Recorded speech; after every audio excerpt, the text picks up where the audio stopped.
Can see our faces. What is up? Hello, everyone. Welcome, chat. This is so exciting because we are unveiling a brand new campaign, and that's always just such a joy. I just you love that that new love feeling.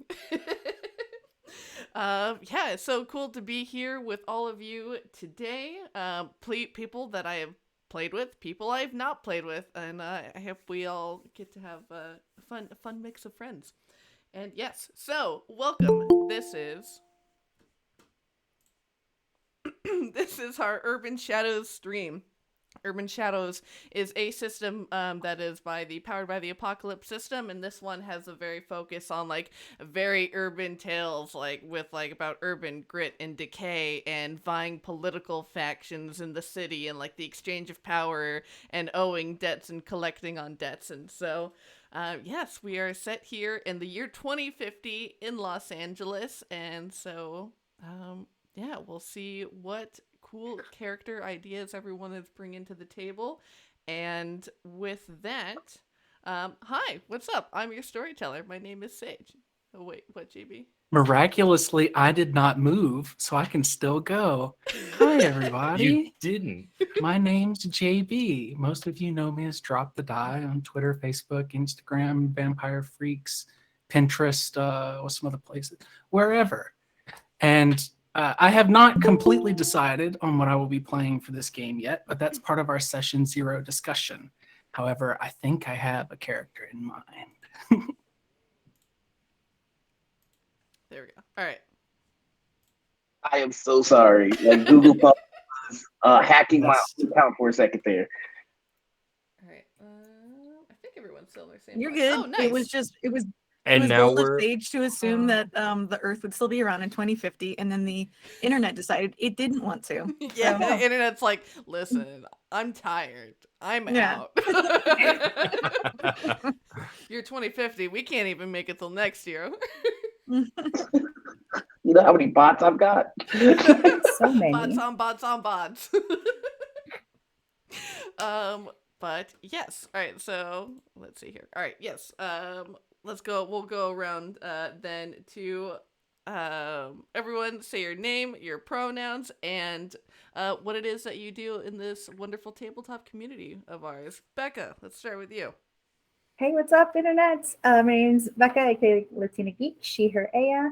I, too, have not 100% decided what I want to play, but I'm formulating some plotting schemes.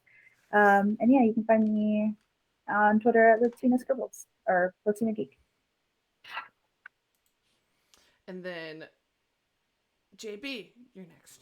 Well, you already. Hi. I already went, but I'll go again. Hi, I'm Doing it JB. in order. Most of you know me as Drop the Die. I'm not going to give you the rest again. Jen. yes, hello, I'm Jen Vaughn. I thought I was safe and was about to take a drink of water. My name, yeah, no one is safe. My pronouns are she, they. You can find me online at the Jenya. I am on a family-friendly D&D podcast called D20 Dames, along with Jessica Ross. And I was on the Rising Hunger last year with Venture Maidens and Sage, also as the game master. So after completely ruining that, I begged and pleaded to be on another show. And so I'm only allowed to tell like one joke per session now, which is going to be, if you see me turning red, it's that. And I am a narrative designer in tabletop and video games. And you can find my work at Haunted Vault Studios. And I'm also on Poison of Prophecy with Paul, pardon me, a Ryutama podcast. Yep. And I have Fiasco First Fridays, which almost everyone's been on as well here. So it's yes, we're all friends, basically. Mm-hmm. That's it. Yeah, we're blood siblings. So okay, thank you. And Jess. I'm Jessica Ross, Jess. My pronouns are they, them. And I am a writer, an editor, podcaster, streamer. I like to do the things. I'm on D20 Dames, the family-friendly podcast with Jen. And I am, it hasn't really been announced yet, but there's an upcoming Starship Troopers stream that I'm very excited about.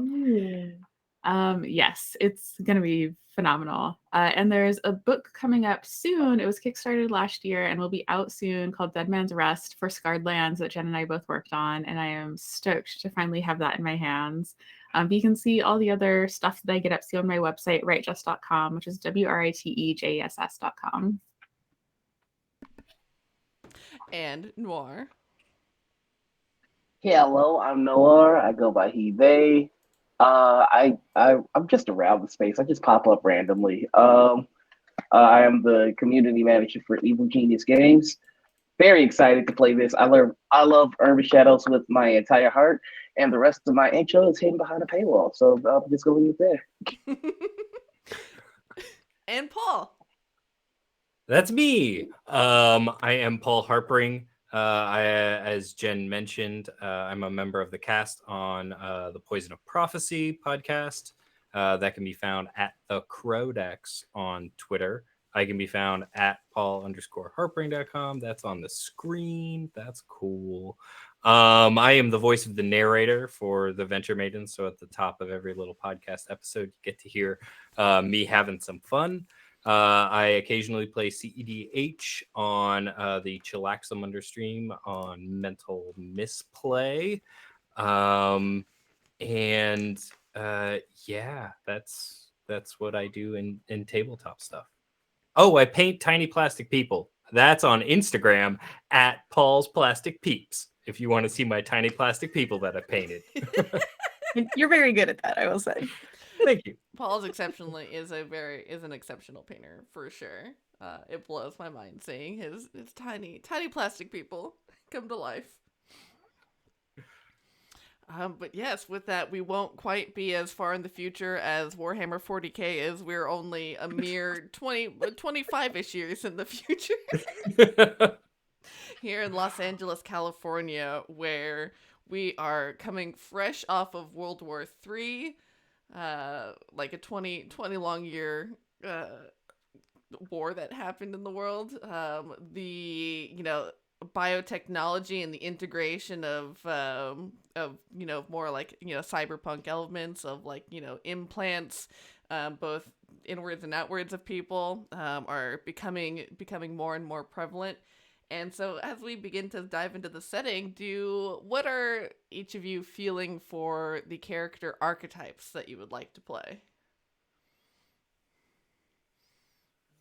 I think we should have the two people that are wanting the same one as their to go first? Yeah. So Jen had mentioned drama to the front. Yeah. Yeah, Jen had mentioned that there was going to be a fight on stream. So what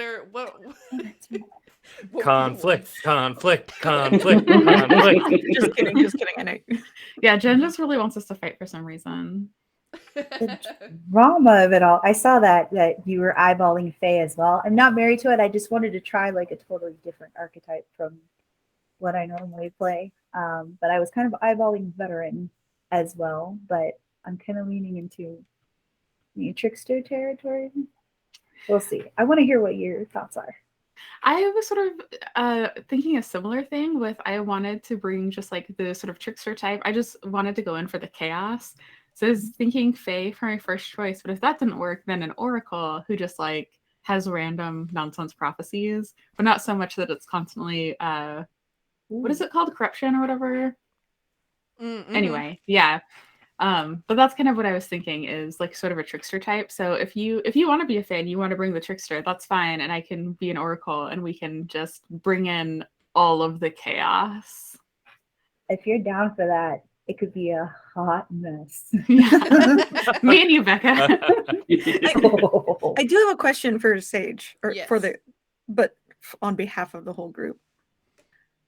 You gave a little bit of an intro. How much of the Hollywood aspect do we think we'll be playing with, or will that depend on our characters and whatnot? So that's definitely, it's something that will always be hanging around in the background. As far as how much that will, like, you all want that to be integrated is completely up to you. But because, like, the movie industry, like the whole industry of media is the lifeblood of Los Angeles. That's sort of what everything revolves around. So there will inevitably be contact with that because, the people are, I mean, it's this, the stereotype is true. Everyone's trying to be an actor. Thank you. I built 3 characters based on the movie industry and realized I didn't ask, so I was like, oops. Yeah, it's good. I love it. So are you feeling Faye, Becca? I think so. That's okay. I think I'll dip into that because I really do love your Oracle idea. Very nice. All right, so I'll put Becca down for Faye, and then it sounds like you're settling on the Oracle, Jess. Yeah, I'm gonna go Oracle. Nice. Very cool. And then Noir, which ones were you feeling? All right, so I was torn between the wolf, the immortal, and the angel. And oh man, I gotta make a decision. I'm not great at making decisions. I am going to. Oh, this is terrible. I'm gonna go with the angel if that's okay. I kind of like the idea of just like this divine creature that is trying to bring out the good in the world, slowly getting a little bit more jaded. It's just like, don't sin or do whatever, man. Like, can I get my coffee now? Right. Just like try not to puke in the Uber. Like, come on, people. Like, if you don't do that because you're a good person, at least don't puke in the Uber because it's a $300 fine. Come on. And it's a problem for everyone. Right, like mildly disgruntled angel, I'm here for this. Paul, you were pretty set on a character idea. What's yours? So I initially was like kind of all over the place because I'd looked at the playbooks before and was like, oh, wizard, because yeah, wizard. And then I saw the expanded stuff, and then I like brainstormed like half a dozen different sort of character ideas, and then I found the one that I settled on that I really kind of fell in love with, this seed of a character idea, which is the scholar. And so the scholar, their whole thing is that it's not necessarily just that they're like well-read and knowledgeable about stuff. They are in touch with a network of like arcane users and individuals. And so they're sort of like magic item dealers or like keepers and stuff like that. So I really liked that kind of idea. So I will be playing the scholar. Very cool. And Jen, what are you feeling? Okay. I'm torn between the two because I had Oracle down as one of them that I wanted, but again, not like veteran was my first, and then I also had Vessel down because I was imagining these characters. If I'm the veteran, you're a broken person or you've gotten too old, and I figured maybe I could have been a stunt person or stunt woman who is like, unfortunately can no longer do her job, possibly because of all the magic people around too that are like can instantly heal. And so now she's sort of gone into doing more like prop work. And so that's what the Veterans Workshop would be for and whatnot. For the Vessel, though, if I played that, I would have to be a genetically engineered like girl group member who got kicked out because they wanted to do stuff with their brain. But I was like, that might be too funny. So again, I'm trying to tone it down or, so because a lot of the stuff for the Vessel is they're like a Leeloo Dallas multipass sort of, they're like supposed to be this perfect being, but also like made for combat or whatever. So, and it'd be a character who wants to be more than just adored on screen by millions of fans as they like raise money to rebuild, etc. after World War III. So I don't know if you all had any thoughts or anything. I think both of those sound sweet. I love them so much. Like, Yeah. Miley Cyrus meets Pinocchio. So I'll say like especially in this like large sprawling metropolis, like the Facebook the Meta company has taken over everything. Like you do not like all of the rideshare apps have been absorbed into Meta, like your bus passes on there, like all of the self-driving cars and like, you know, public all sorts of transportation, like everything is just you just log into Meta. So It's It also like, I'm sorry. I was gonna. It sounds sort of like the Josie and the Pussycats movie, the live action Yes, movie. yes, with du Yes. jour. Yeah, Yes, with du jour. no, that's what I was thinking of. Like every time they're like, "Uh-oh," like they figured out what we're doing to the music. Time to kill them. That's exactly what I was thinking. Yes. Thank you, Jess. Well, you know me. So what do you think about like with your former pop star of having been designed by Meta and are now walking away from it? Amazing. Or walking away if they let me. Yes, I could. Yes. Yeah. The that sounds process great. of getting out. Yeah. Which now I've realized I've accidentally created another character that gets to sing. Oh no. That's just the rule. Every time we play together, you have to be some sort of singer. Annoying. Yes. Okay. All right. The vessel it is. All right. Thank you everyone for bearing with me. Help me. And JB, what are you thinking? So if we have Jin singing, we probably need some kind of contrast. So chances are I'll play a more serious character, and I've been leaning immortal because I've wanted to play one for forever in my home game. I never got the chance to. I ended up running it for forever instead of actually playing. So I'm thinking an immortal, somebody maybe from a long while ago, like the 1300s-ish era. Somebody who's perhaps a little creepy. Someone with that cold and calculating sort of thing going on, so that everyone can kind of bounce off of that with their insanity. Do you think in Hollywood you would have presented yourself possibly as a troubadour of some kind, or going around with those, I forget what the religious groups of actors were called that always had they played like certain tropes, and then it became like a commedia dell'arte thing as well? I got no clue what you're talking about. No.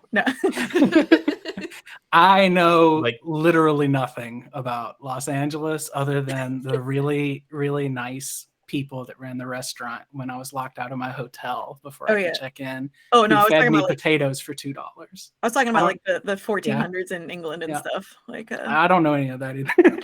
I know nothing. Yeah. Look, this is a research ability for me. Oh yeah, they'd go around. I know what you're talking about. They'd go around and they perform like Morality passion plays, plays morality and stuff. player. Yes, yes, Oh, yes. God. Sorry, those. I mean, as soon as you said creepy, I was like morality player. But again, you don't have to make it religious. I actually don't want to touch entertainment at all, since you're already doing that. I don't want too much crossover with anybody.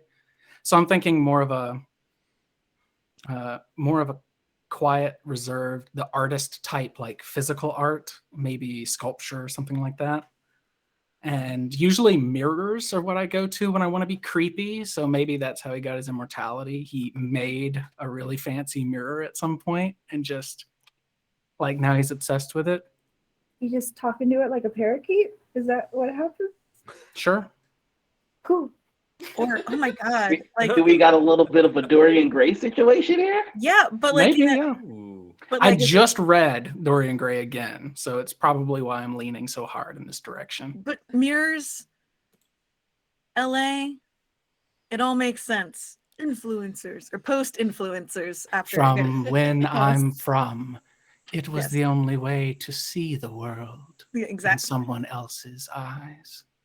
Like some shit like that. Yeah. Do you think your mirror, your infinity mirror, whatever you're gonna call it, is it something someone can steal?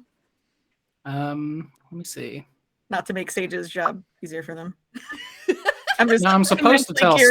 Sage. I don't think I'm supposed to tell any of you how I can die, but I am supposed to tell Sage. So I Okay, think that cool. has to happen outside of the session 0. So how long do you think? So we'll start with you since we're on you. How long have you been in the city then, and what do you think drew you to this odd town? Oh, fuck. This is hard because JB doesn't want to be here. So why would Hector, that's a good old name. Why would Hector be here? Probably just because he's been around for so long. It's easier to move to the new world and create a new identity. And since, there aren't buildings here that were built in the 1700s or anything like out west, sure, he just moved out that way. And since then, he's come into so much money, it doesn't matter. Like, he has so much power and influence that it doesn't really matter if he picks up a new identity just because he wants one. Mm.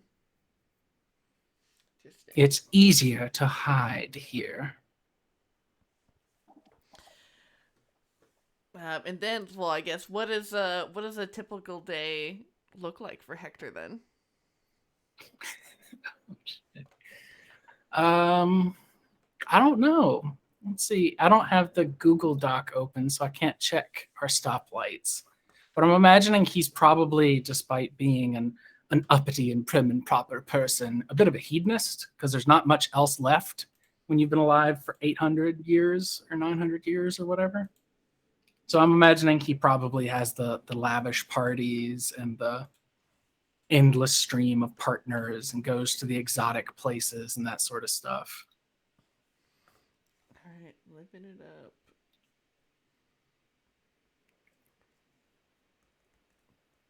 I opened the doc and the first thing I saw was green light, smooch, and robot love. That tells you where we're at, viewers. I wonder who that was. So do they still make art, like, in between all of the, like, hedonistic activities? Oh no, I stopped making art years ago. My best piece was my last piece. Would you like to see it? Like, I'm all right, thanks. Oh yeah, especially since the Getty Museum in LA is like a big thing in like the Getty family. I'm sure they have a permanent display of some of your work, and they just give you heaps of money and have you come to every gala.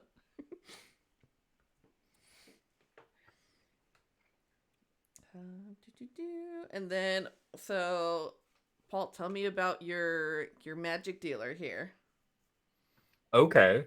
So I think he's from LA originally.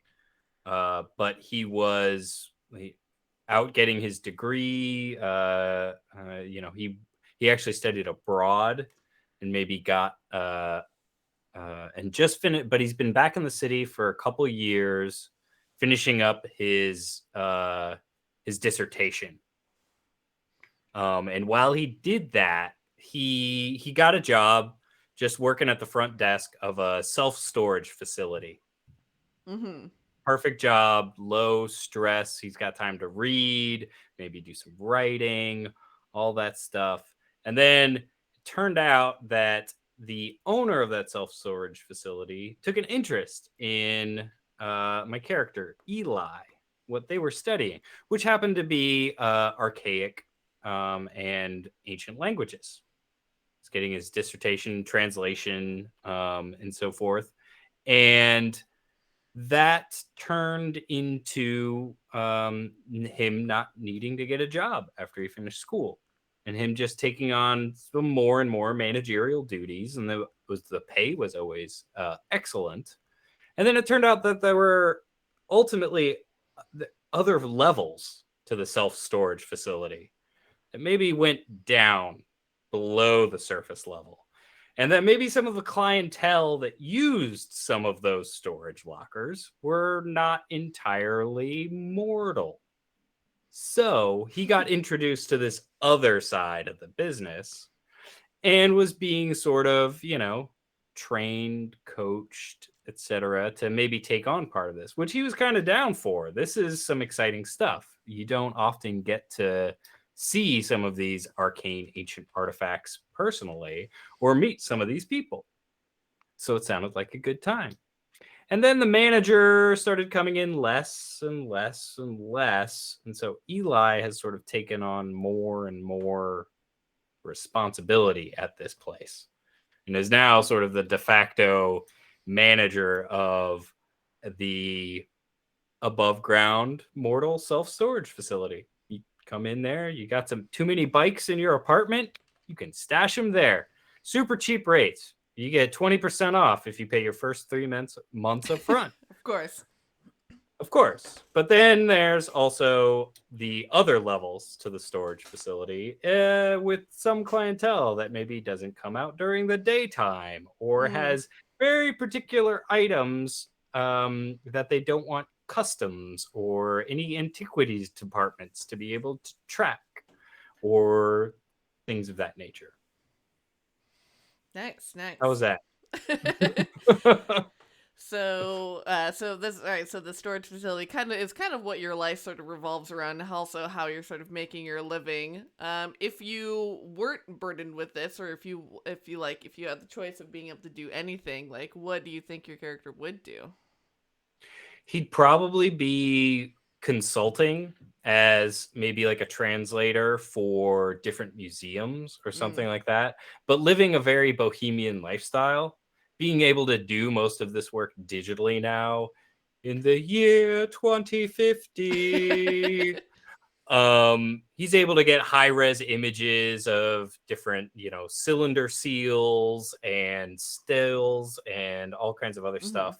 And so yeah, he'd be like hanging out on like beaches, maybe like going to some national parks, like, just doing some translating, because figuring out puzzles is cool, bro. But like, you don't have to be like tied to any particular place. You don't have to be a nerd about it. Cha, exactly. So what does your social life look like? Do you go out a lot? Do you stay in? He probably goes out. He's probably got like a local like bar like in the neighborhood where he lives, not necessarily around the warehouse, but like a spot in the neighborhood where he's a regular and knows some of the other regulars around there and is just acquaintances with a lot of folks. And then I thought of the idea that he actually is like an adjunct professor on the side just for like S's and G's. So he teaches like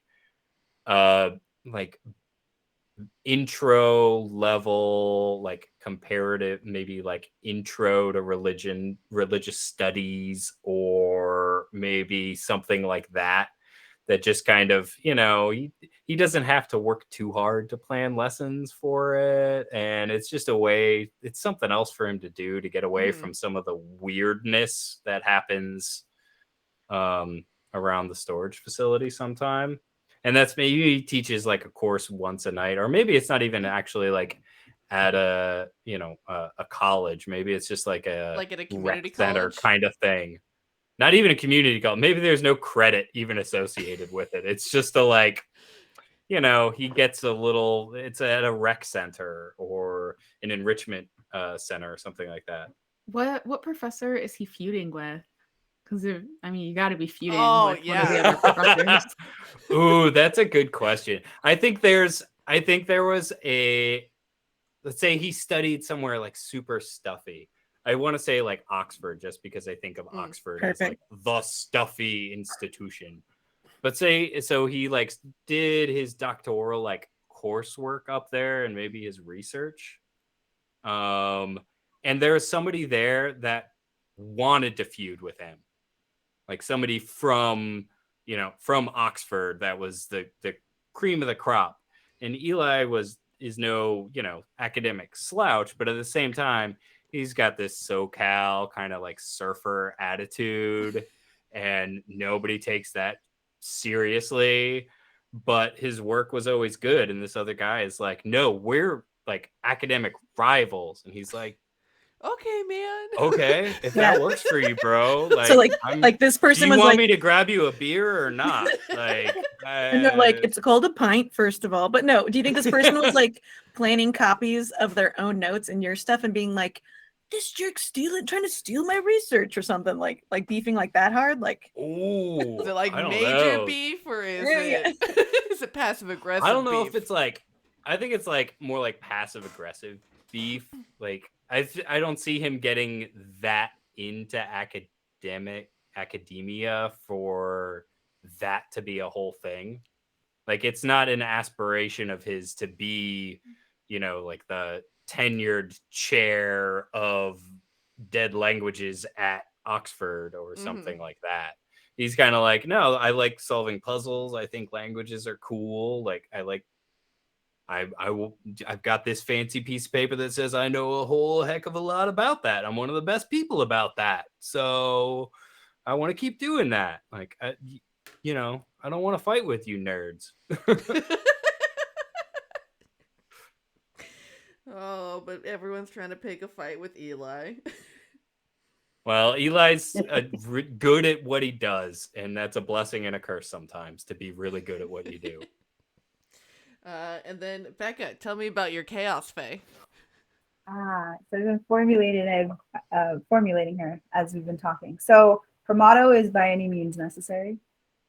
She is a little con artist. She's 19. She, her. Her name is Zev. If you ever watch the sci-fi show Lex, you get the reference. She is very much an introvert. She is a server at a dine-in, but she steals food constantly and keeps losing jobs because she's still money. She's from the Midwest, so she'd hop trains to kind of get to LA. And her social life, she likes to be in dive bars. It's easier to pickpocket people there. She has very, very few friends. Pretty nomadic. Keeps like a tight little circle and hangs out with vagabonds and people who just So what's her main con that she does? Like, does she have some? What is her tried and true method to to get that extra spot of cash for the weekend? sleight of hand. So it's a little bit of kind of glamour magic, but mostly sleight of hand. Show them the shiny and then steal a couple bucks. So it doesn't always go well. She's not that coordinated.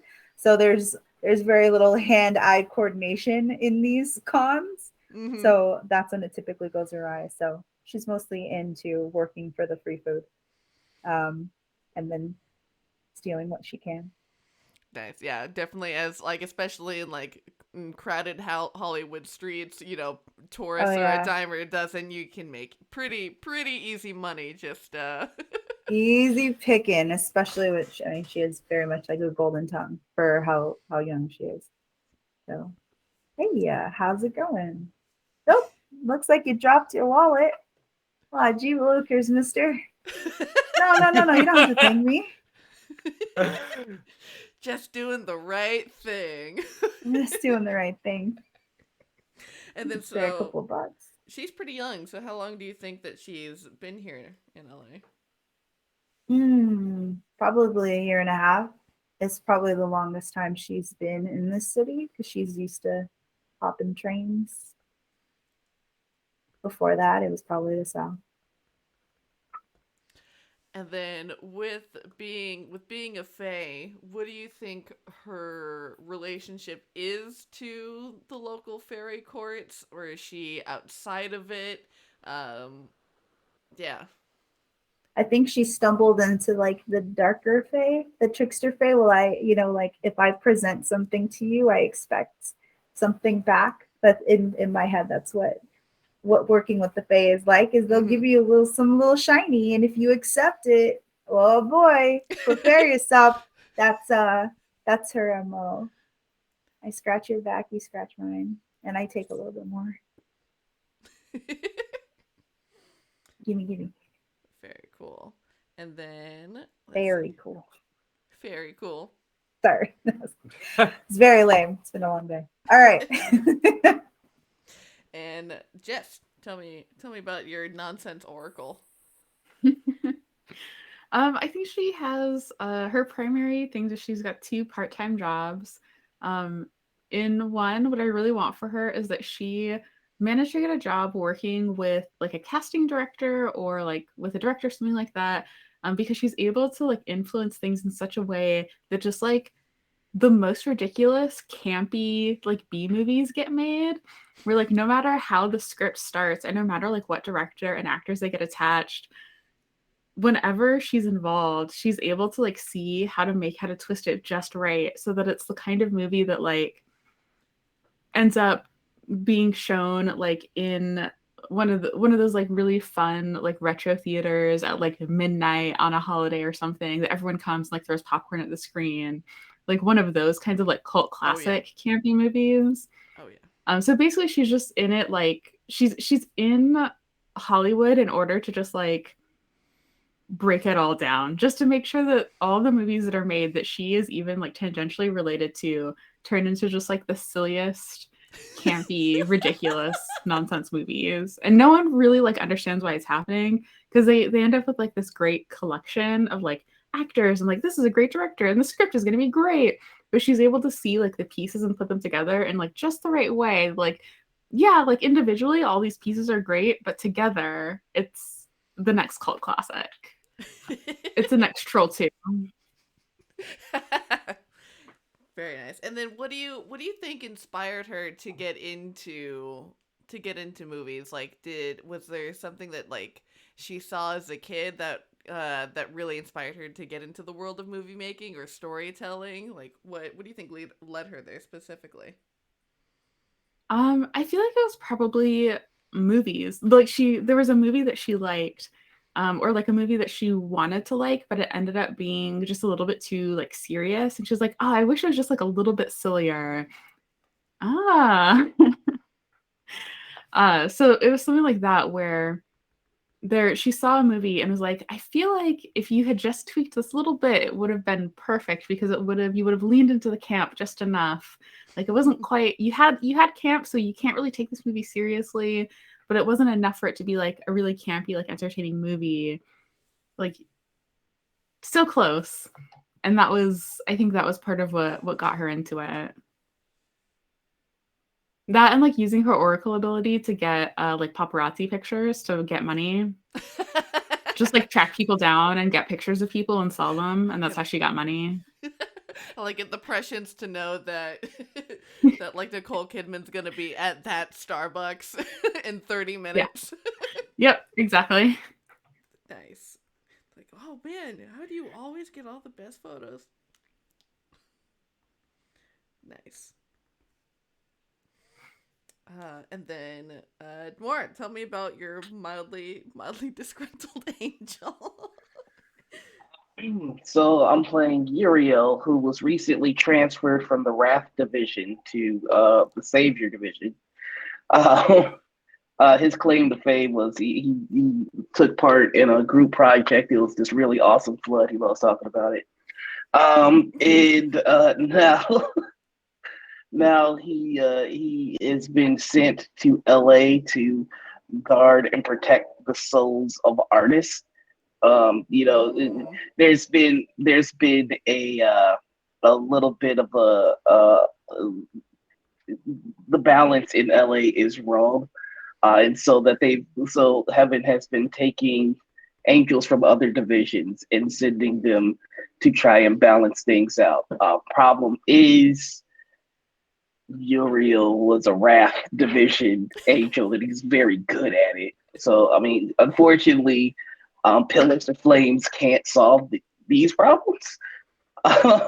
So he spends, he's just a little frustrated trying to figure out. I mean, because the evil has a pretty good foothold. Like they've kind of worked this stuff out. Heaven's still lagging behind, trying to get on their steeds.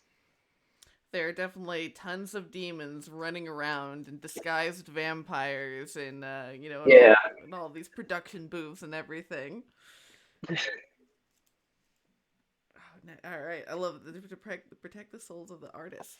All right, so then with with being sent to be the sort of protector of artists, like what does your social life look like then? Are you trying to blend in as an artist and being like, hey man, maybe you shouldn't do that, or are you? So he is currently unhoused and kind of going from like church to church, just kind of slumming it. But he's found some success in like every now and then he disguises himself as like a attorney, entertainment lawyer, but he doesn't have any concept of money because so he'll like take a case and somebody will give him a check and he's like, okay, and then walks away from it. Interesting. Yeah, he did do a lot of research. Very dedicated to the wrath side of things.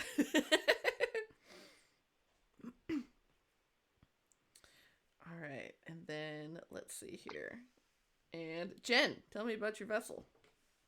Yes. So my vessel creature, as we mentioned, was a genetically modified, probably part machine human, created to make the most ultimate girl group pre-World War III, obviously. So it's not like the world would keep continuing on during a world war, right?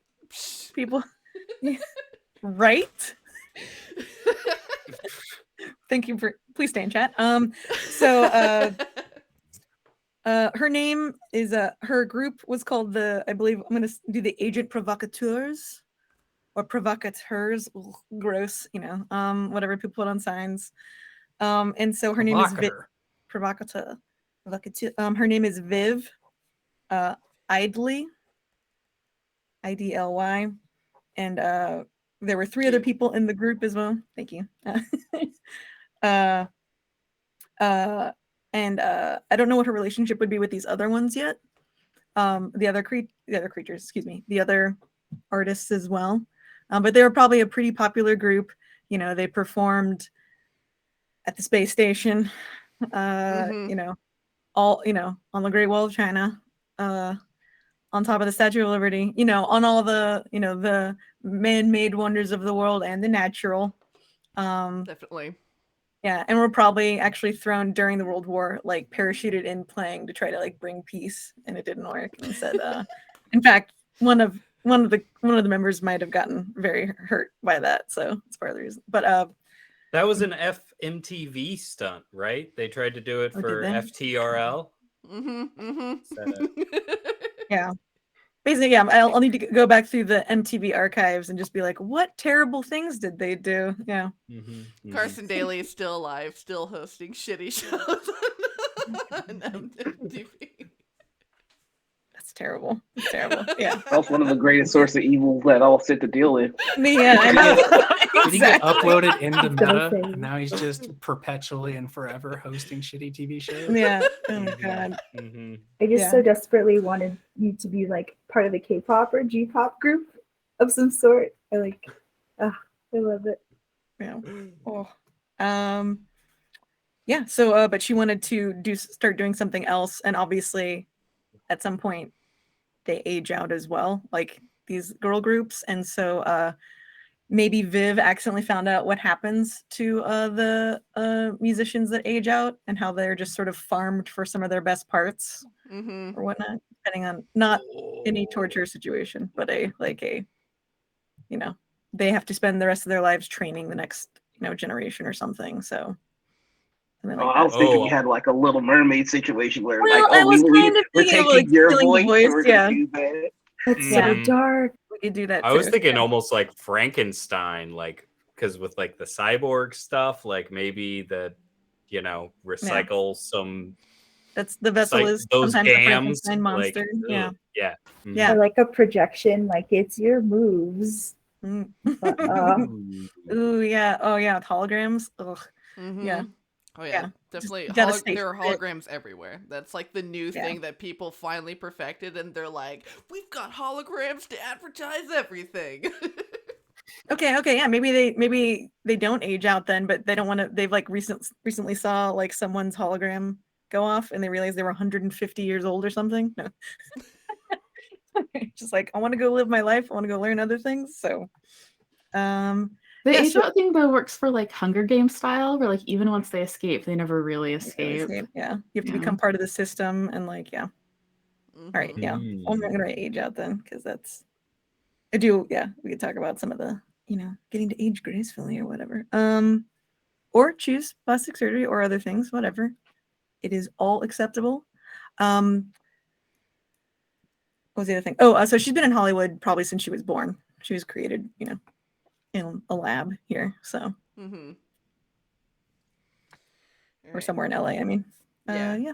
Yeah, definitely with JPL in Pasadena or in Altadena. Yeah, there's definitely labs there where like they have been like contracted out by Meta to create these individuals. And JPL hates it, but it's the only way they make money. Yeah. to fund the space program. Are we imagining that Meta looks better than it does now in our game? I mean, Facebook barely ever improved. Why would Meta? What could they possibly They- be doing with all this data? They just keep buying out their competition and never improve anything. Mhm. Yep. Okay, so it'll just continue to look like early Second Life style. Okay, great. Hashtag not sponsored. Yeah. Even worse, it looks like IMVU. Yeah. If you would like these criticisms to stop, you can sponsor us for $1,000 a month. Yeah, it was like upwards of 6 digits. $1,000 an hour each, please. Thank you. Yeah, Yeah. Thank you. yes, Always there we raise go. your rates, everybody. No. There. Yeah. Good lesson. Yeah. So they, I would say Viv doesn't really have to worry about money, but has that, at least for a little bit, that thing of where like going out, their moves are sometimes tracked by other people. And Meta, because of facial recognition everywhere, like can track them quite easily. So they might be looking to do something to their face or get some tattoos or something to change. Sorry, now I'm thinking of the TV show Minority Report. Yes. Got some tattoos to confuse the cameras. So they don't necessarily have to worry about money, but they're very much tracked. I mean, we're all tracked, but Meta will like do stuff to the people that Viv cares about. And so she's probably definitely like got a good friend who runs like a thrift store, I would say. And so because she occasionally wants to buy clothes that weren't given to her and that other people have worn, she's just like, oh, and someone's already like farted in this. It's like, it feels right, like wasn't made perfectly for my body, but it like, so. They blew the back out of them. Like these jeans I got. I had to sew up the butt, but look at it now. Yeah. I love that. I love that. 'Cause, the idea that she like loves secondhand things that weren't made for her. I like once thing, enjoying the things that are broken and that have been used, that have been, that are getting a second life. That's very Things cool. with a story. Yeah. Mm-hmm. So now that we've heard a bit about all y'all's characters, Jen, we'll start with you. For your debts, someone convinced you to come to the city to help them with an ongoing problem. Who do you think that is? Ooh, an ongoing problem. It would have had to have been, I assume, the person who was mostly her mother figure. So scientist X, Y, and Z. Look out with the name, but like, so the person that like made sure that she made it safely through the rigors of growing up. Mm-hmm. Or maybe she came out fully formed. Who knows? But well, I guess I'll figure that out. But yeah, person that like helped her with her language and speech. So they're probably, I bet Meta has fired them. Ooh, yeah. And she wants to help, but then like is probably finding out a little bit about this. I'm gonna call them. Well, Zev, is that your character's name, Becca? Okay, just making sure. I was like, before I give someone else another. We'll call them. God, words escape me.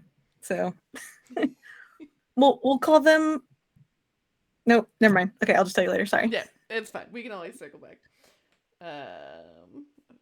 And then let's see here. You injured someone in the process of fulfilling an instinct. What instinct were you serving, and who was it? How did dear Viv accidentally hurt someone? Oh, easily. Viv has stolen so many boyfriends and girlfriends for people just to feel like, you know, like she had no morals. She's just like, I'm a superstar. That's what I'm supposed to do. Like, is, you know, like please the people, and like wouldn't check on people's relationship boundaries probably. So she probably gets quite a few death threats too, and is now again coming to realize what was happening.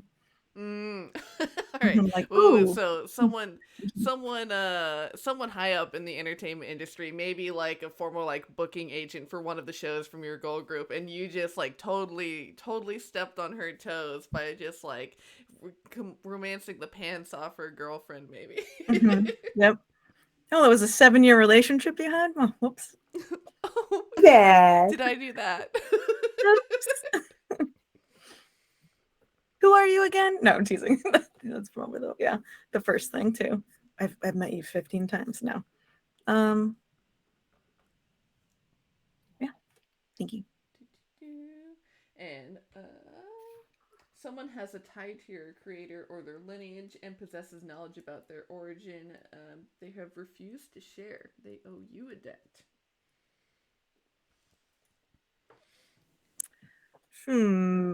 Also, we have a request to turn your mic up slightly, Sage. Oh, very well. Someone owes me a debt. This is definitely. I forgot to research LA and what the name of your. It's not the Coliseum, but the names of your like music stadiums. Oh, there's warehouses. No.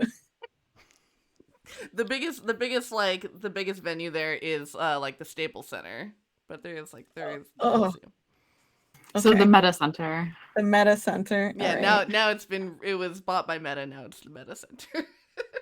All right. Well, the person that was her favorite is definitely the person that makes chocolate covered pretzels. Dark chocolate, thank you.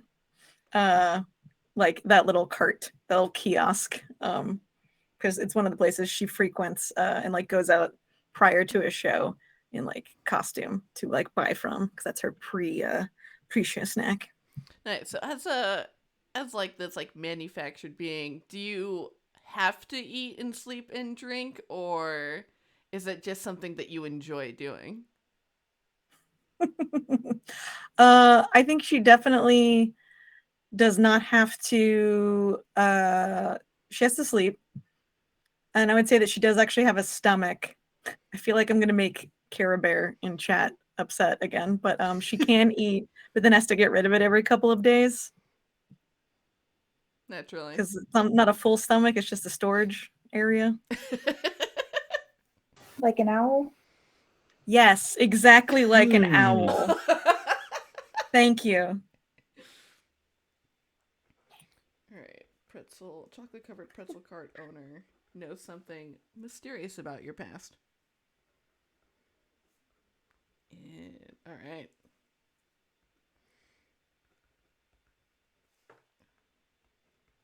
Oh, I'm sorry. You're talking to me still. Sorry. I'm sorry. Something mysterious about my past.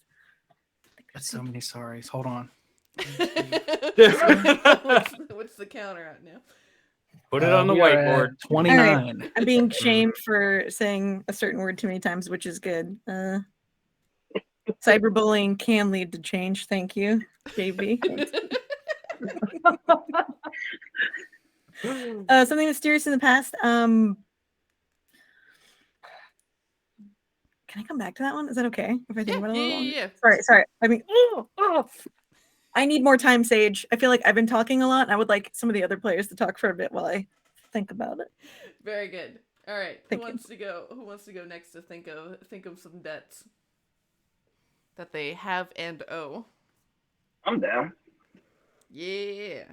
All right. So so the angel, it's called the Hallowed. Is that one? Oh, it is actually here. Let me. Fine. 1 second. Goof Trooped here. It's actually called The Angel, and here is Oh, the I missed that. thingamajig. Yep. Oop, I just put it in the thingamajig. Beautiful. All right. And it is on page 12. Oh, there it is. Very cool. All right. Ooh, okay. So you are working to save someone from temptation. They'll tell you what calls to them. They owe you 2 debts. So who is this artist that you Ooh. that you're protecting?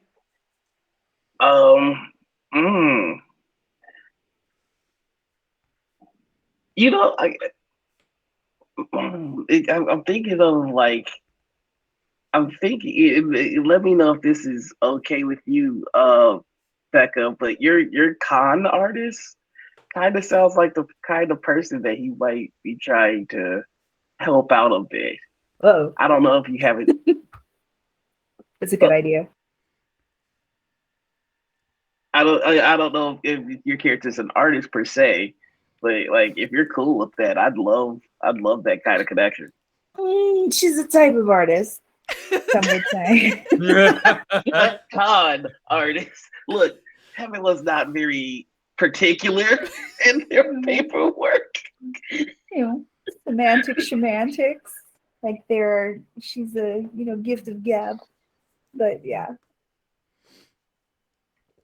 All right, I like that. So, your Zev owes Uriel 2 debts. Yeah. I wish I could say it was only Uriel, but yeah. Someone is doing genuinely charitable work. You owe them a debt. Sage, can we pause just for 1 second? I'm getting reports that your volume is still nightmarish on the stream. Oh, weird. I think it's just when you look down, Sage, when you're writing stuff down. Probably sounds fine to me. It sounds. I mean, I don't know about y'all. Yeah, I can hear you. Yeah. But I can see to the will of the people. Let us know, chat. Also, quick question. Were our debts supposed to be to players or NPCs or a mix? Because I really, to quote Noir, goof trooped it. Either or. Oh, okay. All right.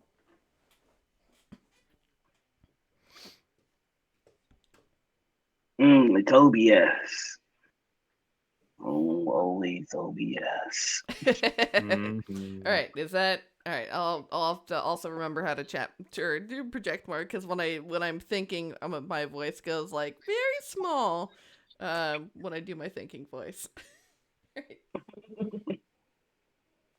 All right. And then our second one. Oh yeah, so someone is doing genuinely charitable work. You owe them a debt. Ooh. Who do I think is out here like doing charitable work? Like You know what? I'm gonna say there's a particular. I'm gonna make an NPC for this one. I think that there is like one church, and it's like absolutely underfunded. Like where like it's not somebody using their beliefs as a cudgel, but this is actually somebody that's trying to do well. Mm-hmm. I'm sorry, I'm not bitter. Oh, that's a whole other conversation we could. We not going there, but we feel it. We on the same wavelength here. I think there's a guy that's genuinely trying to do well, but he just keeps having a rough go of it. So I'm not good at making names. It's okay. I can come up with something. All right. So I do love the church name of Our Lady of Eternal Struggle. That is very good, Lyra. Church of Getting By. The Church of I'll Have It Next Week. It's a millennial church. Yeah, Our Lady of Let Me Move Some Stuff Around. Mm-hmm. The Church of I Ain't Got It. Oh man, nice. The church of all my life I have to fight. I'm glad I was muted for that first call. Oh my goodness. And then, so when you arrived in LA, someone gave you a meal and a place to sleep. You owe them a debt. Whose house did you crash at? Oh man, I kind of just because I would love this to be the first person that he met. I think our weird little mirror boy is where he lives. If that's okay. You can, of course, have the guest room. Oh, this already creeps me out, but Just okay. don't open the blinds. Clearly a mirror man, oldest of all of us. Thank you. You know what? This is why I don't talk to humans. I never talked to them before. I didn't have to in the rap department. Oh yeah. I picture like the Addams Family and Crimson Peak house, like smushed into one. That's what I'm picturing in my head. I'm sorry, I'm just imagining your character as a person that does this idly. Steeples their fingers. You got it then. I'm giving you exactly the right vibes. Nice. All right. So that is our dear angel. Let's see. Who wants debts? I would like to go. All right. Uh, All right, let me pull up my playbooks. Here we go. Ah, yes, the Oracle. In the one game that I've played that JB ran, I played an Oracle. I think they're so cool. All right, so you helped someone understand someone helped you understand your dreams and visions. You owe them 2 debts.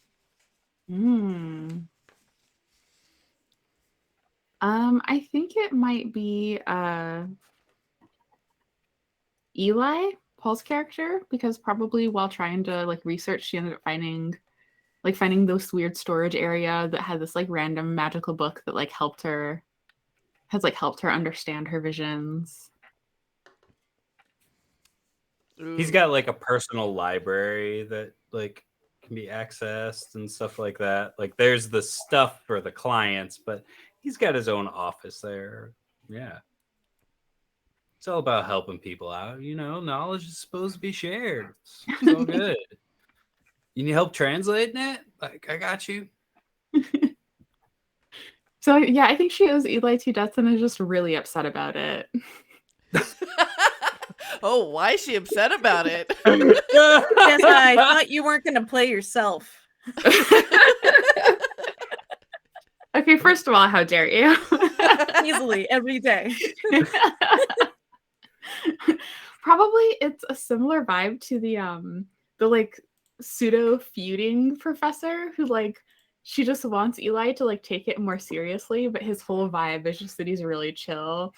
But like she like met Eli in just like a really troubled time in her life, and there was some like intense vision that she could not work out, and this like super chill guy rolls up and is like, oh, here's the answer, and she's like, you're not allowed to be chill when I'm this stressed. You never heard of the vision of Asurbanipal in like, you know, Babylonian times? Yeah, there's a whole like, you know, carving about this. I got a picture. I dig it. We all know that person. All right. Let's see. Or are that person? No, we're kidding. Beat me to it. You've had a dire prophecy about someone, but you don't know how to help them yet. You owe them a debt.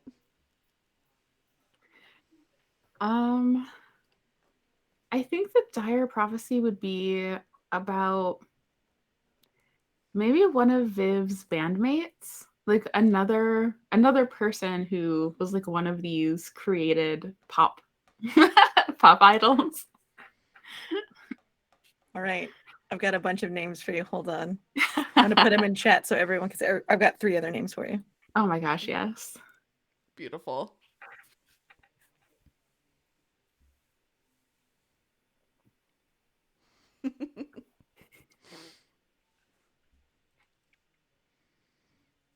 And their names are Chari, Smatic, Ellie, Gaunt, and Bu, Aiching.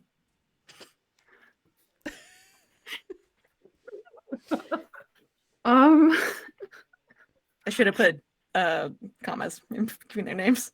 I guess you. Bu? Okay. All right.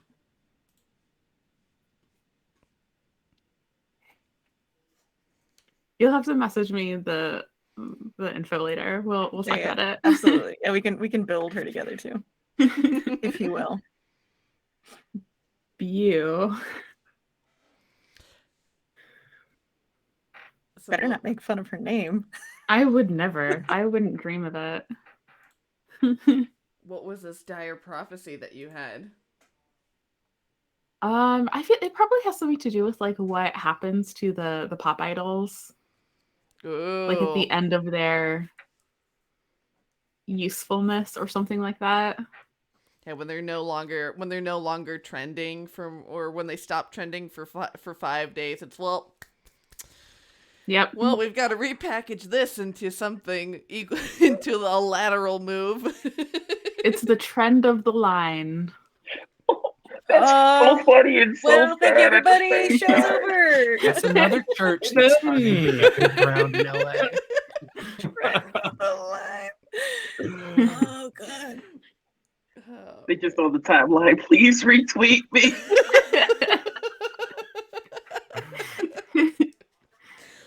only 3 million shares. What will I do? Oh, yes. And finally, you are helping someone realize their true potential through your visions. You owe them, or they owe you a debt. That's got to be Viv. Probably started with whatever happened with Bu. That was how Izzy got involved with what were they called? The provocateurs. Sure, yeah. I was trying not to make it too cheesy. I had agent provocateur. Provocateur is also sort of like the French word for bitchy that's not very dated or is kind of a stand-in. So Okay, so yeah, that. Okay, so I owe you a debt? Oh, interesting. All right. Yeah. Yeah, very interesting. Okay. What did you do for me again? Through gritted teeth? I'm helping you realize your true potential through my visions. Okay.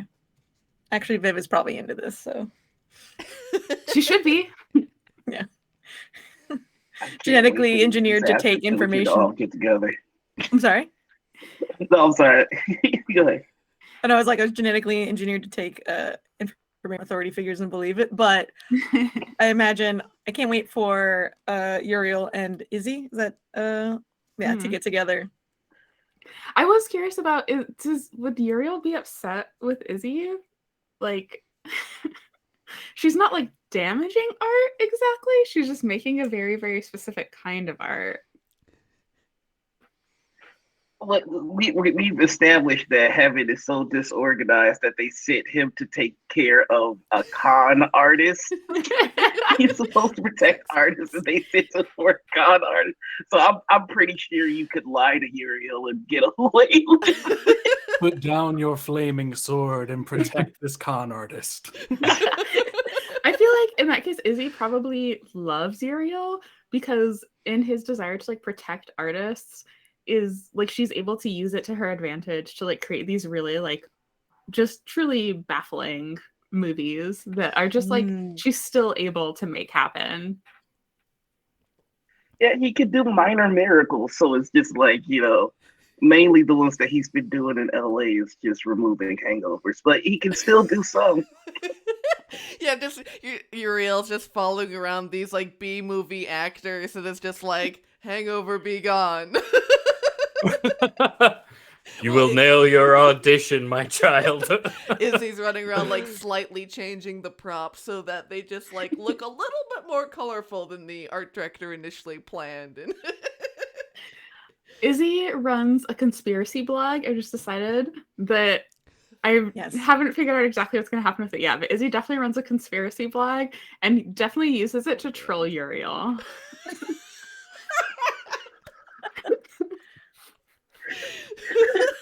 I love this so much.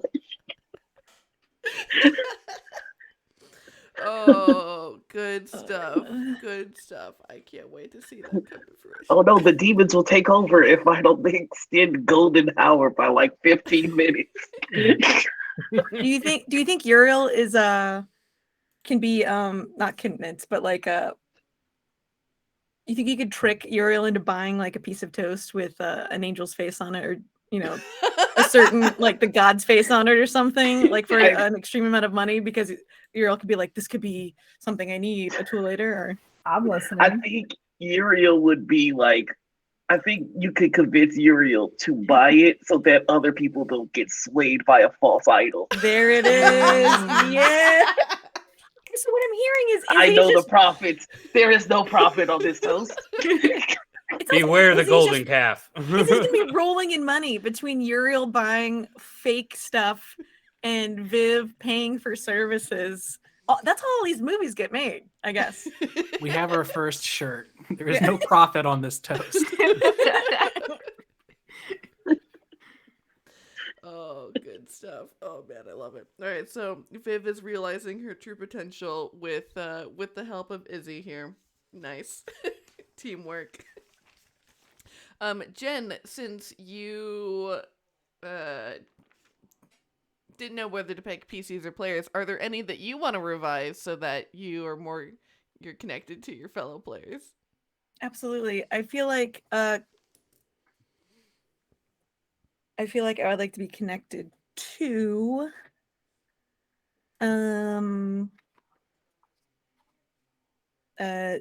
was it Ziv or Zev? Zev, yeah.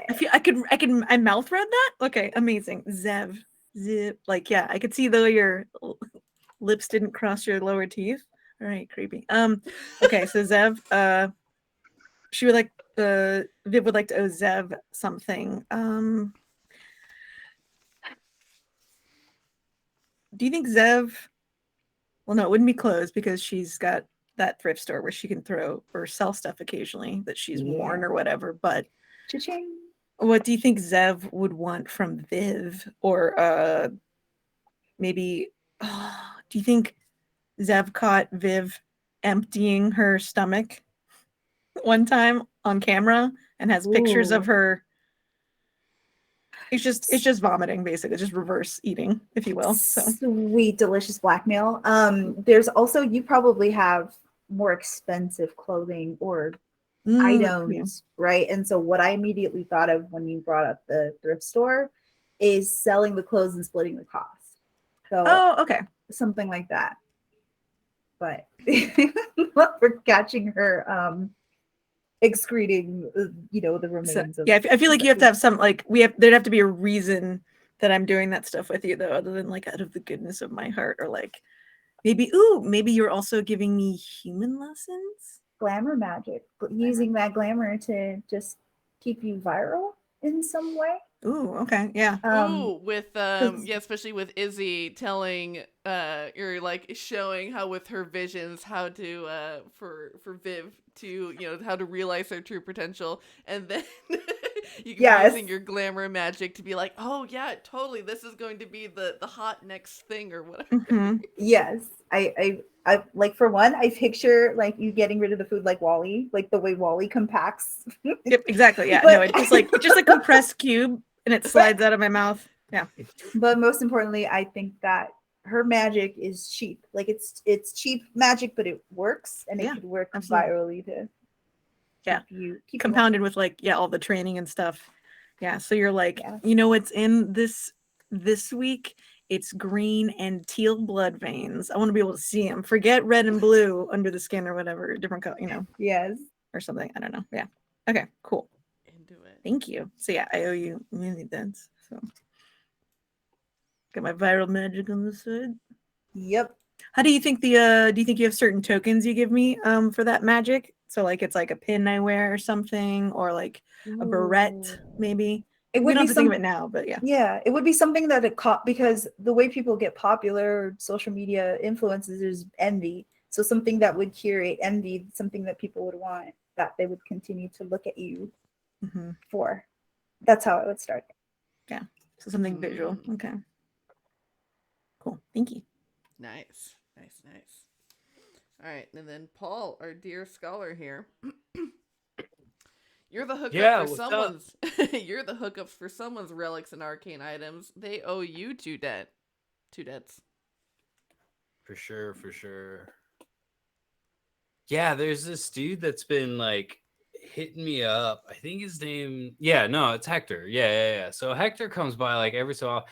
He's asking for all these like arcane like tinctures and like potions and stuff. I mean, we've like analyzed them. There's science. It says it doesn't work, but he swears by them and he pays good money to get them every couple weeks. And yeah, so I'm happy to supply them. I know, the wizards and the witches who could make that stuff and who grow those plants, and maybe they haven't been seen in a couple hundred years, but they always pay top dollar and they're regulars. What is Hector buying? Every couple of weeks. I can't hear Oh, you're muted. you. It's because I was cussing myself because I don't know. God, what would Hector need? What kind of from cuss was it though? a bro? So You can find out more on my Patreon. The cusses JB knows. Every cuss I use in streams. JB Little's big list of cusses. Doxing me. What? No, I'm kidding. Sorry. Hey, It's only hold on on. screen. Yeah, I was like, Anything isn't it? It's on the screen. So I'm thinking I like the idea of a tincture. I don't think it's for me. So I'm going to piggyback this onto one of my debts since we're here. I'm not going to take up too much time. But I'm getting the tinctures for someone that owes me 2 debts and I'm supplying it to them. Right? So we're giving a nice little daisy chain. I owe Paul, what's your character's name? Eli. But Too many similar he was letters given in all that these names. by tech hippies, so it's spelled E-LIE because they were also hypercritical of World War III. So it was a statement when they named their child, and Wow. E-LIE. Yeah. Yeah, so I'm basically coming, and I'm not telling you what they're for when I get these tinctures, but it's probably for some like disease, some disease of the mind, I'm going to imagine. I need it. So you think you have something over me, maybe? You're like, oh, I know he needs these, but I'm not even taking them. I'm giving them to somebody else. Owe a favor to owe a favor. All right. T-shirts for someone else. And then someone has been tipping you off to your enemy's tactics. You owe them 2 debts. Who's your enemy? My enemy or the one who's looking out for my enemy? Ooh, I like, oh wow. Okay. Enemy. Is it the professor from the local community rec center? It was the other member of his doctoral cohort. Yeah, who was always jealous that Eli's lectures to the undergrads were more, populous than their own. Shoot, maybe they're a wizard and they're like trying to like maybe put like more dangerous items through or counterfeit items through the LA like arcane item market, and a lot of that happens to just pass through the storage facility because it's a good place to store goods. It's shielded from scrying and stuff like that. So maybe that is the enemy. But who would be? Do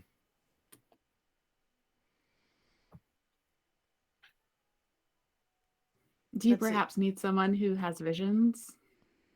Yeah, I mean, there's that. Like, yeah, definitely someone who could provide insight into, like, yeah, the items that are coming through that are counterfeit. Like, maybe who has some insight into that. So for sure, Izzy.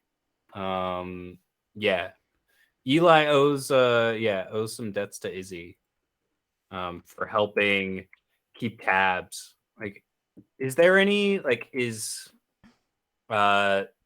psychometry part of, like, the oracle's like basket, like getting impression off of items and their history and stuff like that? It can be if that's one of the moves that you take. Okay, so yeah, definitely maybe you help, review things that come through the marketplace, not necessarily stuff that's being stored, but stuff that he's handing off to other dealers. With oh gosh, what is that word called? What is that word? Providence. With using visions to prove providence of some artifacts that are coming through. Like that TV show. Is this a toy? Like when people bring on these old toys and they're like, is it worth Antiques anything? Roadshow. Thank you. I was like, I can't Yes. remember. Okay. I was like, it's not Storage Wars, it's the other one. But then It's really the classy confused. Storage Wars. The classy. It is, yeah. It's the PBS one. Like, How much for this racist legit. piece of trash can I get? Oh, okay, nothing. Great. Oh goodness. And third one, you scammed someone out of something rare and priceless they cannot recover. You owe them 3 debts. Who did you scam? So I think so there was this new guy in town. He was really good natured, very trusting. And he had these celestial, like, artifacts with him when he showed up. And those are a good deal and very valuable to the right buyers. And so I think maybe from Noir, when they first arrived, Eli offered, a very nice, like, 3-piece suit, a nice tie, maybe a cravat even.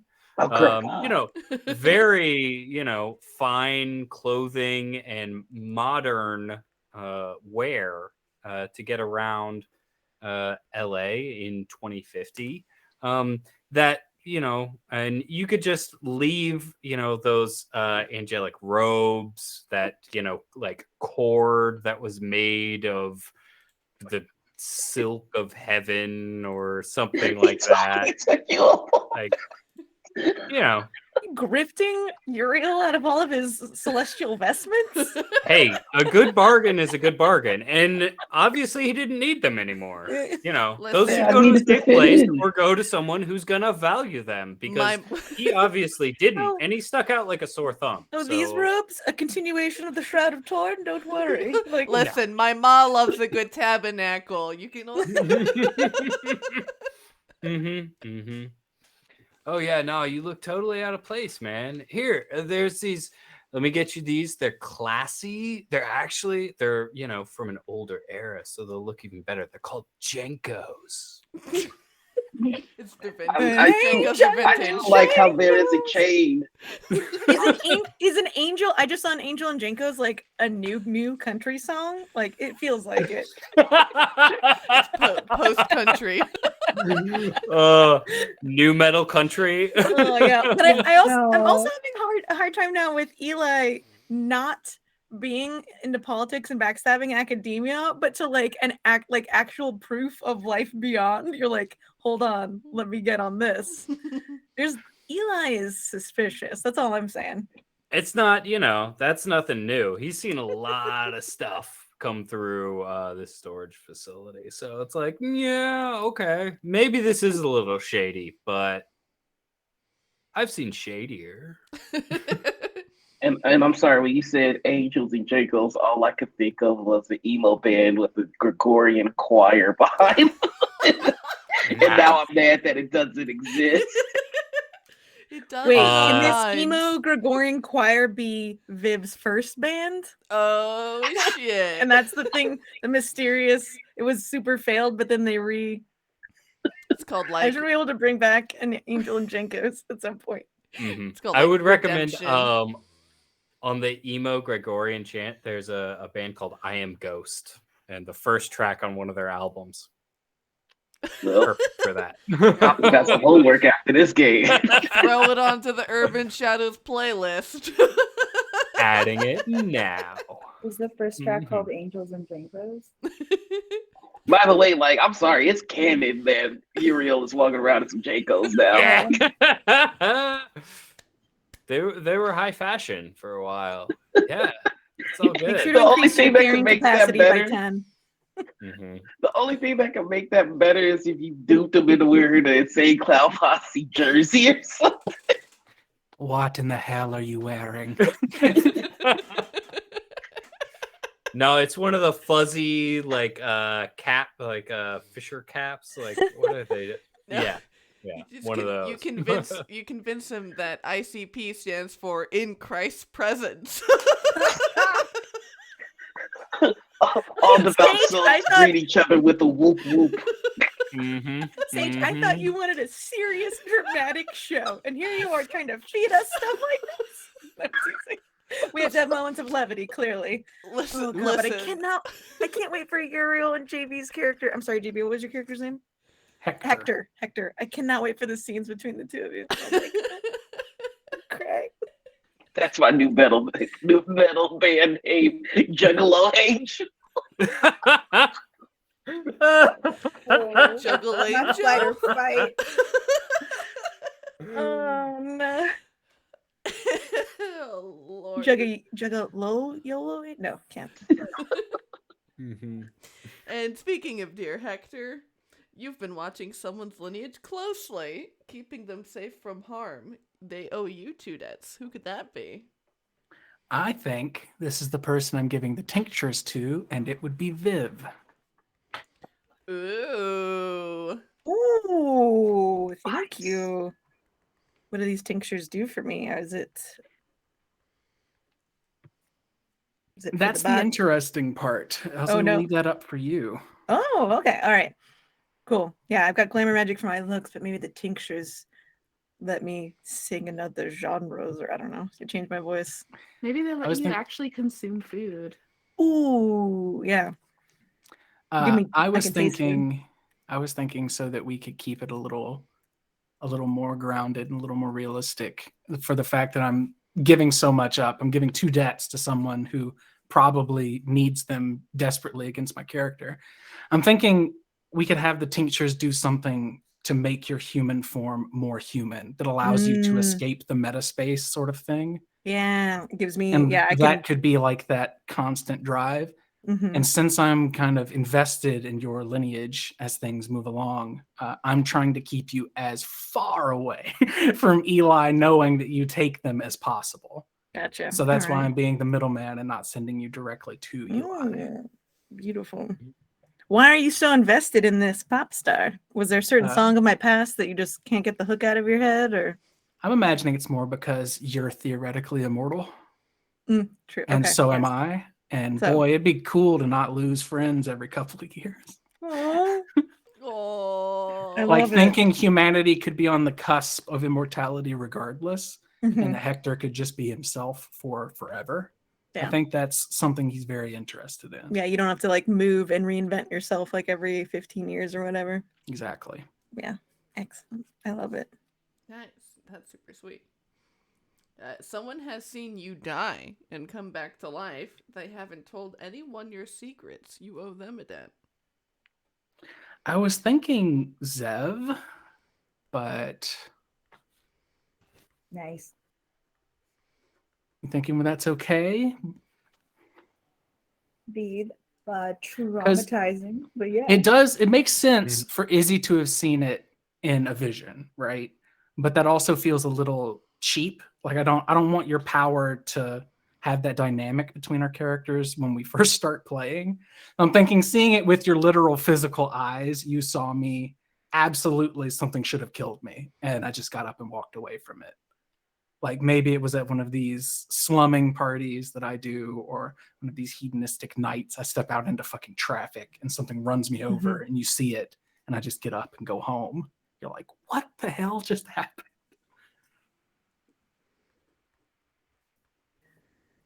The slumming party, is that just when you hang out with humans? No, it's when I go to like a crack den. Oh, okay, or gotcha. Okay. go do heroin all night, that sort of thing. Like he wants to experience all of it and meet everybody and pick absolutely. everybody apart. And so he goes everywhere. That makes sense. When you said You're networking event, I didn't think that's what you meant. Uriel's also here to help out heroes and heroines. So yeah. Yes. Yep. Of course, that's what I mean. And since it seems to be a crowd favorite, my last debt is someone usually accompanies you when you head straight into danger. Tell them why you trust them, you owe them 2 debts. I'm thinking that should probably be Uriel, right?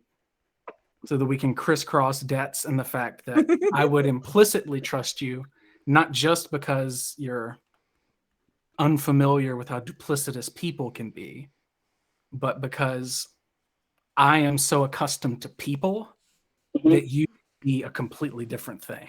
You know, like I've not hung out with very many angels, you know. I don't hang out with people usually either. Like I just drop pillars of fire or water or turn on the salt. A lot of elemental stuff. Great at parties, makes a perfectly trimmed margarita glass. All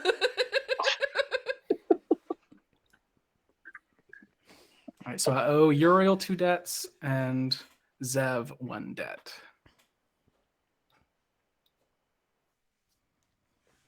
All right, and we're coming up on 2 hours. We've got our debts assigned. We've got our initial sort of character concepts sort of fleshed out. How are y'all feeling about everything so far? I can't wait for all these people to get together and just to be are we allowed to cuss? This is very much a clusterfuck, and I'm very excited for it. Would you say in the amount of debts and stuff, since I chose 2 NPCs to have debts with, is there someone that doesn't have enough debts or arrows pointing to them on your character map stage? Or is everyone pretty much covered with at least 1 or 2? I was just going to say they happen so fast. I mean, yeah, honestly, I was just sorry. We can also take it offline later. 35, everybody. 35 sorries.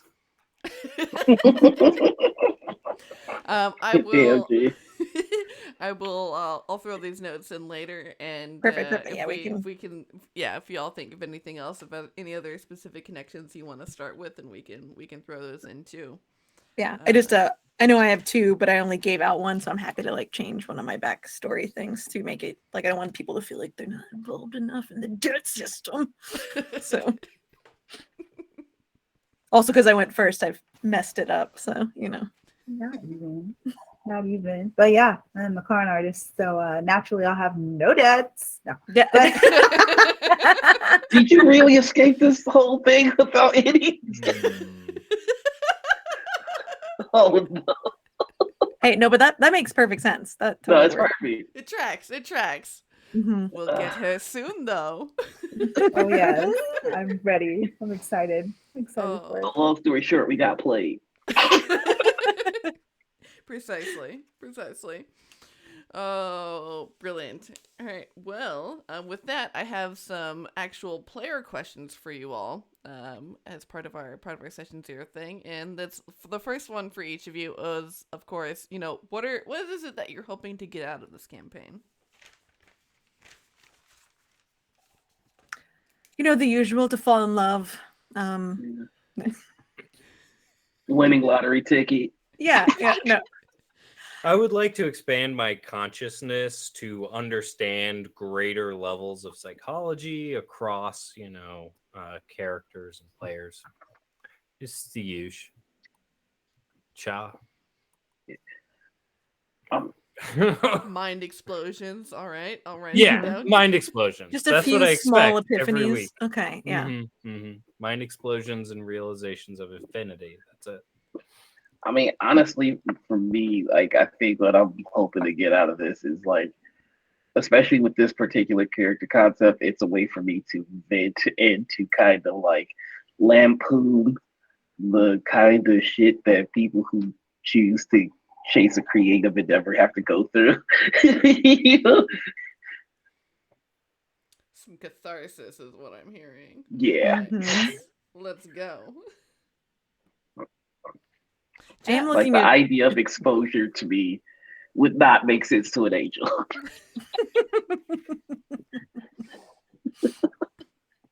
yeah, I'm looking at excitedly at the like idea of the factions that we didn't really talk about, but like the night, the wild, mortality, and like interplaying with that and like just the normal creative problem solving that people do in TTRPGs is usually my favorite thing. So subverting the norm, if you will. Like in Angels and Jinkos, yeah. Watch, we're all gonna go to heaven. It's just Yeah. nothing but Jinkos as far as the eye can see. Jenkins got all the a- way Put that down. evil on me. Yeah. Pockets got room for souls. See, Him the they angels had my weren't fam- familiar with the shape of Jinkos, so that was why they depicted them as robes. So it's really just a misunderstanding. They say be not afraid because of all the chains from the pants. Yeah. When you move too fast, they just start whipping around. Yeah. So wait, Maybe they'll okay. be- I feel like you can't create Jinkos and then not have skorts though on some other angels that want like a little bit more of a breeze, but also sit on a bus normally. It's angels and Jinko pants and Dragon Ball Z button ups. God damn it. Oh, Lord. Lord. No. But yeah, Mhm. aside from that, I am some of the darker stuff that you've been talking about, Sage, too, that I'm very interested in as well. Like how people, are changing by the biotechnology that you were talking about, and some of the darker aspects of it in our post World War III world / current, whether it's people body modding them for viral stuff versus people doing what they need to survive, and like that very thin line. Mm-hmm. Yeah, absolutely. Jess, what's something you're hoping to get out of this? A little bit catharsis too, but more like seeing that there's hope in a terrible world. Into that. And also collaborative storytelling. I'm very excited for all of these characters to interact with each other. We have to have a dinner party at Hector's house at some point. That's all I'm saying. Oh, God. Mhm. Whether it's planned or not. Those candelabras from the 1200s. That's all I hear.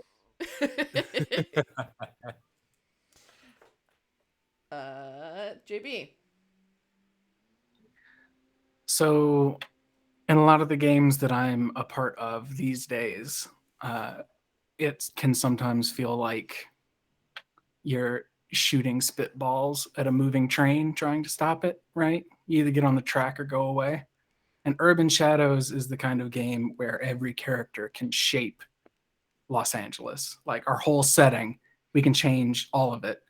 And all of us don't have to go towards the same goal. We can all have our own ambitions and desires.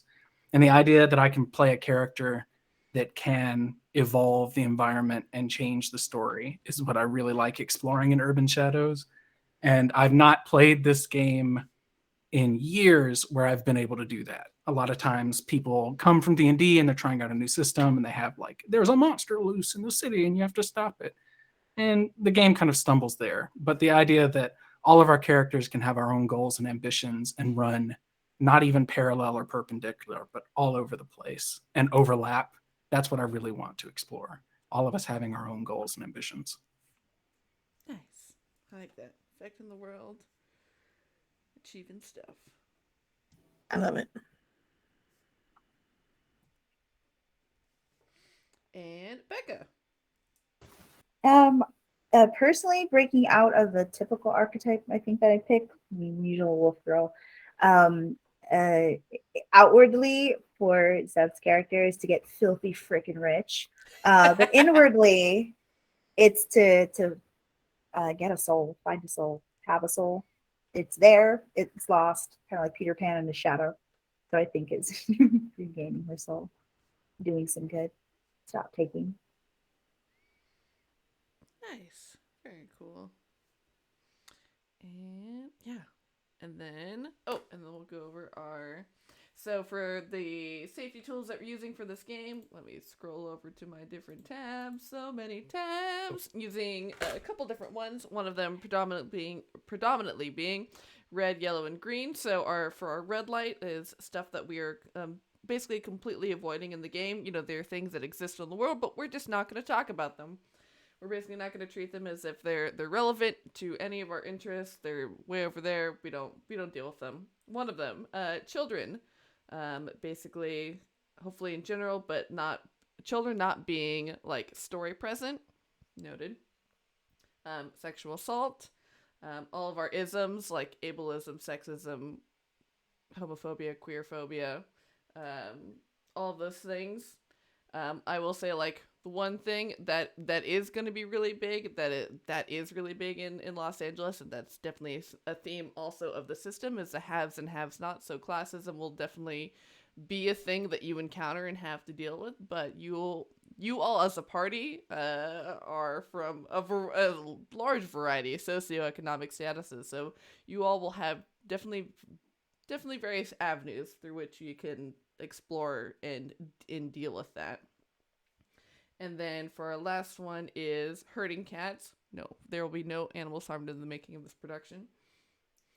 Yellow lights. So these are things that are okay to bring up. If they do come up into the game, the camera will, sort of fade to black or turn to the side. Will not look at them. We have, consensual sexual activities between either PCs and PCs or PCs and NPCs. Torture will be, will fade to black on. And then fear of illnesses. So diseases like MS, Huntington's disease, and ALS are okay to be discussed, but no like fear porn. And then drug use are yellow lights. So things that might happen, but we'll sort of not exactly look at from the camera. And then for our green lights, we have meat versus metal, which definitely having one of our players as a vessel, this is going to be a strong theme, I can tell. So the idea of cyborgization and arcane and magical and the supernatural elements being brought in. We have smoochin', robot love, questionable antics, Interesting. and heist. I don't know who could have possibly have written that. And body positivity versus body shaming, and aging gracefully versus plastic surgery. So seeing these themes of like of how beauty is dealt with and looked at and examined as a theme to explore. And I think that's definitely having grown up in LA, let me tell you. Oh boy, is like body image a real thing that you really have to think about when you live near movie stars. It's super surreal. But yes, that it's definitely a theme in the world, and we'll definitely explore more, which I'm excited about. And then the other one that we'll be using is sort of the script change. So there are basically a number of key things, so that while we're playing, if something comes up that we want to basically change or go back on, it's a way to give us some language to use tools where, for one, is rewind, so we can back up a scene and then revise it. So if you say like, if you blurt out your gut reaction and you're like, and you realize a moment later, you can say that, that your character may have not have acted that way. Feel free to say like, rewind, let's take that back and then redo it. Like, totally fine. Fast forward to skip parts over a scene. So if we're getting into portions where we might get into some of our yellow lights, or you can say fast forward and we can skip through some things. If I'm droning on with too much description about something, you can tell me to fast forward. That's okay too. It doesn't just have to be for problematic content. Pause is to let us take a quick breather. So it's basically to make sure, like, is this good? Are we here? Are we present? Are we feeling it before we go forward? Instant replay, we give a chance to clarify any details. So basically, if I or another player describe something, or something that you need to hear again that maybe you didn't quite catch, ask for an instant replay. Frame by frame, so that if we're getting into some sort of maybe tricky territory with any of the things that we're talking about, we can take it really slow and make sure that everyone is feeling safe all along the way. And of course, resume, that big triangle button to be like, yeah, good, let's go for it. Awesome. And then, yeah, I think those are our safety tools. We did our character stuff. And yeah, those are all of my questions and everything for you all. Is there anything else for me?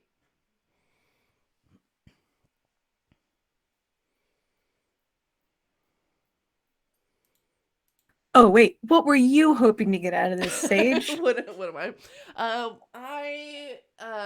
So this is my first time running this game. I've only played it like once, basically. So I am really looking forward to exploring a much more improvisational style of DMing, because I am someone who like takes furious notes. And plans a session. So I am very much looking forward to being thrown curveballs and, being kept on my toes. And that is why I've asked you all here to be players, because I believe you are more than capable of doing that, as we've already seen with Angels and Jenkos.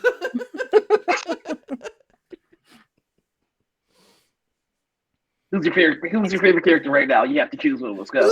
Oh my god. I'm just kidding. I'm teasing. That's not a real question. Yeah, come on. But Yeah. who's your least favorite? Mhm, Same mhm. question, different name. Who do you hate right now? Tell Yeah. Who? Yeah. F, Mary, kill, players. No. Oh my God.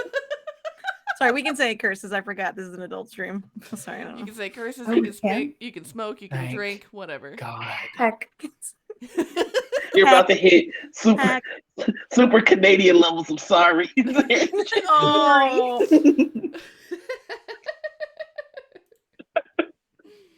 Oh. Yes, but this has been a super good time with y'all, and I'm looking very much to starting back up into a new campaign with you all in 2 weeks at the same time, this same cool place at 6:30 p.m. PST here on the Venture Maidens Twitch channel. We'll be running this bi-weekly between our campaign 2 on Wednesdays, and yay! Oh boy, this is gonna be a wild fucking ride, and I'm so excited. But in the meantime, everyone will go around in alphabetical order again. Talk about any projects that you have coming up, or what's cool and going on in your world. I'll start us off with, hi, I'm Sage. I stream here regularly here on the Venture Maidens Twitch channel, where as a showrunner and player, you get to hear me be my lovely little satyr bard, Aoife Flannery, here on the Wednesdays between this stream. And I do so much stuff in the Magic the Gathering and tabletop RPG world, and just follow me at Staff of Sage on the internets to see what I get up to. Becca. Hey yo, it's me, Becca, aka Latina Geek, Latina Scribbles on Instagram. I am a part of the board of directors on Seattle Indies. I'm also part of Diversity Collective for the BIPOC community within game dev. I'm currently at Harpring Schemes with Game Tester. You can find me on the internets. You can find me in the stream, and you can find me. Yeah, that's it. JB. Hi, everybody. I'm JB. Most of you know me as Drop the Die on Twitter, Facebook, everywhere else. Currently, I'm wrapping up two very, very, very, very, very big projects that I've been working on for like the last 9 months. Jess has heard me complain sometimes about just how much work has gone into these, and so has Jen for much, much longer than Jess has. But I'm finally wrapping them up soon. My birthday is going to be on the 15th, and we're only going a little bit past that. So I'm super excited to have some open space coming after that. So do yourself a favor, go to dropthedie.com, check out my portfolio, check out all of my links to my articles and stuff, and follow me on Twitter, because that's where you're going to hear all the stuff that I get up to when I'm not editing 12 hours a day and doing layout an extra 3 hours a day. Jen.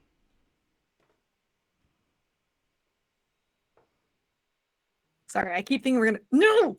Oh, I did it again. You know what? JB also has a birthday, as you mentioned, coming up, and has a little like you can throw dollars at JB for a fancy dinner. So go check out that.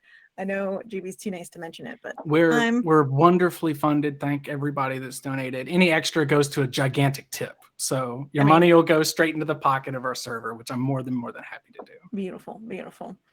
My name has been Jen Vaughn. You can find me online at the Jenya. I am a freelance cartoonist and the senior game designer at Studio Black Flag now. So you can go find Orphan Age, the game that we are working on stream, and you can download a demo now or just sign up for the wish list. And I just had a book come out last month, written by Mary Downing Hahn. It's middle grade horror. So if you're into some soft scaries, no cusses in this, but blood and bones, and some other stuff, and a creepy doll on the cover, which apparently is scaring most kids. So, but yes, you can find it anywhere at any bookstore, and you can listen to D20 Dames and Poison of Prophecy anywhere where podcasts are free. Thank you. Jess. I'm Jess. You can find me online at WriteJessR on Twitter, or you can find all of my stuff on my website, writejess.com, WRITEJESS. And then a thing that's going on right now is there is a sale on, I guess, 5e content through DriveThruRPG, which includes a lot of the stuff I've written for Scarred Lands. You can find the Onyx Path link for all of the stuff that I've written. But you can check out Chase Across Gelspad, Yegman's Guide to Gelspad, Vigil Watch, Morty Corgi, Scroll of Mysteries, a bunch of stuff that I worked on, and Jen is on some of those titles too. You can find all of those through Onyx Path. And you can find all the rest of the stuff that I do on my website, like I said, writejess.com, which also includes D20 Dames, which I do with Jen. And Noir. Hello, everybody. I'm Noir. You can find me all over the internet as the Noir Enigma. That's Twitter, Twitch, YouTube, TikTok, and Instagram. I am the community manager for Evil Genius Games. We've got our Kickstarter for Everyday Heroes coming out on the 17th, next Tuesday. We're developing rule sets for some of your favorite IPs: Highlander, Rambo, The Crow, and Pacific Rim. So if you're interested in stuff like that, if you want to drive a giant Jaeger and punch King Kong in the mouth, we are developing this rule sets to do that. So please check that out so I look good in front of my boss. Other than that, I'm usually in Chicago, but I'm currently visiting LA. And so, you know, I'm doing it for research for this character. Hell yes. But that's mainly it for the rest of my outro. You have to subscribe to Noir Plus. So there's that. Ooh. And Paul. When do we get Noir After Dark? Ooh. Ooh. That's Wild, my wild, OnlyFans. wild. I am Paul Harpring. I am a cast member of Poison of Prophecy that can be found on Twitter at the Crowdex. And then Poison of Prophecy can be found, wherever podcasts are found. I'm the voice of the narrator for the Venture Maidens. So whenever you pop your earbuds in or turn that podcast on your speakers and you hear, gather round, travelers. That's, that's me. And I'm so happy to be a part of that. I'm also an occasional guest star on Mental Misplay, playing CEDH on Chilaxamundar Saturday nights. And I paint tiny plastic people. That can be found on Instagram at Paul's Plastic Peeps. Beautiful. Well, thank you, everyone. We'll be back here in 2 weeks at 6:30 p.m. PST as we dive into the action and to see what this wonderful confluence of characters will get into. And with that, we'll go ahead and launch a raid for my good friends at Woodland Deckhouse who are streaming some Magic the Gathering. They're super sweet, so we'll go and say hi to them. And yeah, we'll catch you in 2 weeks, friends. See you then.